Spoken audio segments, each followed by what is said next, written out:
ஒரே தொகுதியில் நேருக்கு நேர் மோதலா?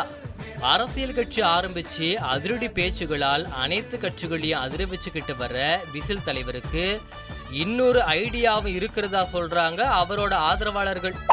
தன்னோட பேச்சு மட்டும் இல்லாம செயலும் அதிரடியா இருக்கும்னு காட்ட விரும்புறாராம் விசில் தலைவர். என்ன அதிரடி பண்ண போறாருன்னு எல்லாரும் யோசிச்சுக்கிட்டு இருக்கிறப்போ இது தனக்கும் முதன்மையானவருக்கும் இடையிலான நேரடி யுத்தம்னு விசில் தலைவர் மீட்டிங்ல பேசினது நிறைய யூகங்களை உருவாக்கிட்டு வருதாம். சூரிய கட்சி தலைவரை நேரடியா எதிர்க்க போறாரு, அதைத்தான் மறைமுகமா நேரடி யுத்தம்னு சொல்லியிருக்காரு அப்படின்னு ஒரு தரப்பு அதுக்கு விளக்கம் கொடுக்குதாம்.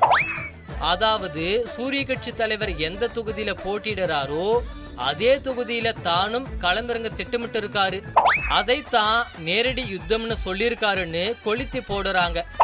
விசில் தலைவர் அந்த அர்த்தத்துல சொன்னாரா இல்ல அவரோட ஆதரவாளர்களோட எதிர்பார்ப்புன்னு தெரியல. ஆனா அந்த தகவல் சூரிய கட்சி வட்டாரத்துல அதிர்வலைகளை ஏற்படுத்தியிருக்காம். அதனால இப்போ இருக்கிற தொகுதியோட சேர்த்து தமிழ்நாட்டிலேயே குறைந்த வாக்காளர் உள்ள இன்னொரு தொகுதியையும் தலைவருக்கு ரெடி பண்ண சொல்லி இருக்காங்களாம்.